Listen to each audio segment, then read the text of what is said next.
Hi, welcome back. This is going to be a video on how to improve in Valorant. So I actually recorded this over the summer where I met up with two coaches who walked me through everything. So here are some of the key takeaways and highlights of what they taught me. Phantom? Yeah. Okay, sounds good. I'm a Phantom player too, and just come over to this wall with me, and just practice spraying like 8 bullets and like trying to control it from like around where we're standing. Like, yeah. You don't have to spray a full clip. You Oh, can just okay. do like around 10 bullets. Or I'll turn. It's kind of hard to tell with infinite ammo on here. I'll turn infinite ammo off, and then you can just like be able to tell when Do 8 or I 10. aim down sights or? No, try doing it. Well, I guess if you aim down sights during game, just show me that first. But do what you would typically Oh, do during a okay, game. yeah.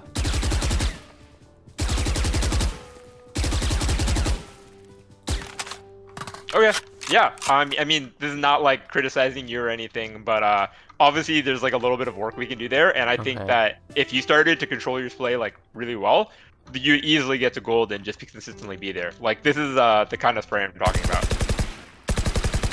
Oh, Yeah, so it can be that accurate, and like imagine if like every time you try to shoot someone, like the first 4 bullets hit their body every time. Like you'd kill people way more consistently, and you would have the same exact game sense that you do right now and knowledge of the game, which I'm sure is totally fine. But people would just die more often, so obviously you'd win more rounds. So okay. that's why I like, yeah. So this is not something you necessarily have to do right now, but I'd say just like for 3 or 4 minutes before you play your first competitive game for the day, just go into a server and just try to control. I say control like 8 bullets. So that's 7 bullets for me. That's 8. Yeah, just try to control 8 bullets and just try to make it as tight as possible. If you look at the Phantom spray, that's the first 7 bullets. They go kind of straight up in a line. Bullets like 8, 9, and 10 start to go over to the right like this. I'm trying to draw it, not like actually do it, but they go a little bit to the right. So if you want to pull down, you pull down like this much for the first 7, and then like there for like the last 2. There's definitely videos on this. People who are way better than me have made tons of spray control videos. You can watch those too. But I honestly think I coached a gold 3 like the other day. He's the one who made the thread, and he had the same exact thing. Everyone can work on their spray, and once you get that down, it's just like you're instantly just like a way better player. Okay. One of the things about this is that a really good way to get better at a bunch of maps is to practice just going around and just seeing how deep angles are. By that I mean like, so say you're retaking A. This is like a Yeah. really common scenario. Where are people likely to be holding? They can be holding here. Or you can't see that. They can be Here. holding like there. I'll shoot it. Yeah, Here. there. And one thing to kind of do that's like that'll really help your game is you just like practice just going up with a Phantom and just like peek out, spray a little bit. Peek out, spray a little bit. And obviously with that, have you heard of the term counter strafing? Yeah. Awesome. Yeah, you just want to be counter strafing on every shot. So like here, try to peek it. So try to not peek it like super wide. By wide, I mean like you run out to here to peek only this angle. And the reason for that is that if someone's short, they can see me here too. So now I could potentially be fighting 2 people at the same time. Yeah. So if you just try to go and peek out just like a little bit, so only expose yourself to this angle. And then to the guy who is on the right side of default box. And then the guy who's short. And then you run up here, and then you practice clearing here. And then maybe you clear under hell. And just doing this will give you a better sense of like, I guess where your crosshair should be. Because that's like, the reason that's like a little bit tough is because, so say I clear a default. You want to come back and stand near where I'm standing. Okay. Then I have to aim into the wall a little bit, right? So that my Yeah. crosshair is on him when I come out. Well, then when I come out here, the short, then I have to aim into the wall a little bit differently, like it's a different spot. And then you have to go over here and do that same thing to over here. And it sounds really dumb and mindless because it's basically doing the same thing but like 10 times in a row. But just getting used to, I guess, flicking around and trying to do it quickly is just really helpful. Just because it basically simulates the hardest part of the game, which is just getting your crosshair in the right spot before you peek. So those are kind of like the 2 only mechanical things I want to go over, just because. Oh, actually, there's a little bit more in crosshair placement. So Just come over to here. Yeah, stand in this corner. Okay. And pretend that I'm someone who's going to be peeking out on this angle. Okay. I want you to shoot, shoot your gun to show me where your crosshair is. Okay.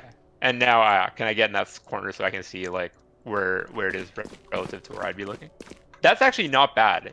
Is there any reason that you chose there as opposed to maybe right on the corner? Cause I have vantage, so they'll have the white swing.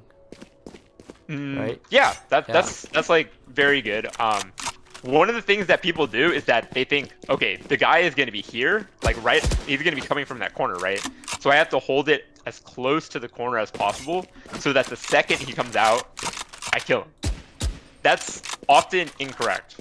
The reason that it's incorrect is because we're not like gods that have 100 millisecond reaction times, so we don't react to things the second they come out. And so giving yourself a little bit of room on angles is honestly something that a lot of players don't do, that if they did, they would get a lot more frags. It's really good that you already understand that, because that means that you're already way better at holding angles than I would expect for your level. So yeah, and then basically all Valorant is at the end of the day is you're either getting peeked or you're peeking someone, right? So you're either doing the pre-aim thing that we talked about, or you're holding an angle a little bit wide from the corner. And so if you get really good at those two things, then you're gonna win every gunfight, right? You know, if you beat the person when you peek and you beat the person when they peek you, then there's no reason you should lose any gunfights, and then you'll be a pro player at that point. I'd recommend doing 3 to 4 minutes of spray control in the practice range, using that cross the boards that you have on there. Yeah. I'm sure you know that. And then maybe do 1 or 2 DMs so that you practice crosshair placement. The idea of what I want you to get into a habit of doing is learn how to default an area. Do you know what defaulting is, or do you want me to go over? I kind of know a little bit about it. Yeah. Okay, for sure. Defaulting is, everyone kind of spreads out. They all look for some area of the map that looks weak. But say 2 of my teammates have died. If 2 of your teammates have died, or 1 of your teammates has died, then a lot of times it's good to go for an engagement. By that I mean you want to take a fight with someone, because you guys are already down numbers, and if you just try to group up and go together somewhere, sometimes you guys will just lose because you guys are already down a player, and the other team will just have an advantage. So if you feel like you need to make a play, taking engagements is basically you're going to try to win the round for your team by taking a site for free. So now that I'm all the way up here on short A, then I can try to find engagement, like I said, doing all this before, just creep out and just try to kill someone. This is not what you want to do every round. Say, for example, now it's a different round, and your teammates have killed people on the C site. If they've killed people on the C site, then sometimes you'll hear the A guy. He's like, oh shit, they're going C. Just run. And if you're sitting here short and you haven't made any noise all round except for that cage, he doesn't know that you're short. Theoretically, he thinks, oh, it's a possibility this guy's short, but he doesn't know for sure. So sometimes he'll still run. In fact, a lot of times he'll still run. So if you're ready here and you hear the guy running towards spawn, you just peek out and just walk out. That's a free kill for you. So that's how you turn your default into alert. And once you get that kill, that's really impactful for the round. Now, if your teammate's taking the C side, it's probably a 4-on-4. You just made it a 4-on-3, and they know that you could potentially lurk behind them at any point. So wherever they are in spawn, they're going to be looking behind you. From there, you have the decision to continue flanking, continuing to flank them through spawn, or you can just run back through your own spawn back to your team. Yep. Yeah. So I'm kind of just I know I'm speaking really theoretically right here, but this is basically just why learning how to default an area is powerful, because you have a lot of options. Basically no matter how the round plays out, because you're lurking A, you're always in a position to do something impactful for the round. Whether it's win the round because your team is already down numbers by getting an entry onto a site. If you kill the guy on A site, then suddenly you can push up all the way to here, and you're holding the A site while your team rotates through sewers and through long to come plant. Or if the team is taking sites taking the site somewhere else, then you can catch a kill on some guy in the back, Okay. and further secure the round. So that's why I like lurking as Cypher and kind of coming A, because you're always in a position to do something that will help your team win the round.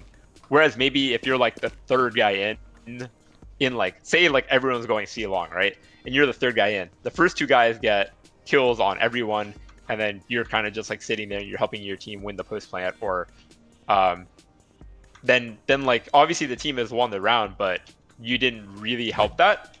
That's like not a problem, but the flip side of that is like say they go C long and they throw like a sage slow and then like a raise nade, then Yeah. all basically everyone's dicked. And honest to God, there's nothing you can do to counter that. If you get hit with that in Immortal, there's not like some secret tech that we know to like outplay that. The only outplay is to be on the other side of the map doing something impactful somewhere else, because the other team has managed to use their utility and kind of stop your C long push. Yeah. So yeah. This was pretty, like, your initial push was pretty good. So you're looking right here where the enemies can come out. So if I'm gonna do it really slowly, like, you want to trace this corner, right? So you just trace the corner when you peek, like Yeah. this. So you make sure your crosshair is always where enemies can be. Versus that's how you should be, like, consciously making an effort to do this until it's second nature. Because right now what you're doing kind of looks like this. Do you kind of see like a difference? Yeah. So when I'm walking forward with my crosshair right here, there's no enemy here. They're gonna come out from here, here, here, here. More than likely, if you're flanking, they're gonna be here or in window. So you want to have your crosshair somewhere where they're gonna come out. The best, or I would put it, is over here, right? Yeah. But so like I would hold it right here, and then if I get closer to window, you can check the corners, which I noticed you do check a lot of your corners, which is good. So keep a conscious effort in keeping your crosshair around the corners of walls where enemies can be, the corners of boxes. Try not to keep your crosshair anywhere in the middle over here, or try to like catch yourself when you have your crosshair just in the middle of nowhere when you're moving. Just be like, oh shoot, and then move your crosshair to where the enemies can come out. Okay. Okay. So one way you can practice tracing a corner is let's say you have like a bot. Like if you go in a custom server and you make a bot, right? Just a character, you can practice walking around and tracing the bot's head. So imagine this bomb is a bot. So his head would be somewhere where my crosshair is. I'm just walking around, keeping my crosshair on his head, right? So this is a good exercise to track a player's head. And I guess in Kovacs, there's some tracking exercises that you might be doing already, which will have similar effects. Once you're good at walking with your crosshair on the bot's head, you can start running and trying to keep it on the bot's head, and that will improve your ability to track corners really easily. If I am coming here, right? Yeah. And there's an enemy, like let's say there's an enemy right here.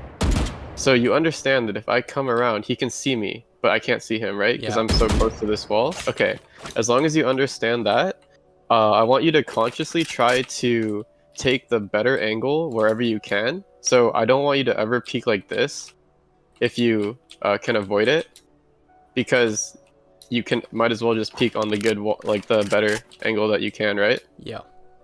And if you really understand this, then you can take it a step further. There's a thing called a quick peek where you can actually move your character a certain amount of distance without walking, where it doesn't make noise. Are you familiar with that? Yeah. So what you can do when you're rounding around these bad corners, you can take the quick peek to mitigate the enemy's advantage, because if you just walk out, the chances of you killing this enemy low unless he's like sleeping or like looking the wrong way, right? So you can try to quick peek, and then once you take the corner, you can start walking again and tracing, and then once you get to another bad angle, you can quick peek. Once you get to another bad one, you quick peek, stuff like that. It's pretty difficult, but it'll help improve your gameplay a lot, where you'll be walking, like you won't get caught off as often just walking around a corner and there being an enemy like somewhere over here that can just kill you. You won't die as often. Other than that, I think you're fairly good. If you're DMing a few times before you play competitive, I think your overall mechanics will get better. Okay. just from repetition. So those are just a few things I noticed. For now, because you said you're silver or gold, you're silver, Oh, I right, in that just game? yeah, I was silver 3. Now I'm gold 1 because I won Now that you're one. gold one. Yeah. Okay, yeah, you should be ranking up. I think if you can like make the tracing the corner second nature, and you understand how to take the good angle when you approach corners, I think you should be able to rank up to platinum as long as you DM, based on like just you improving over time.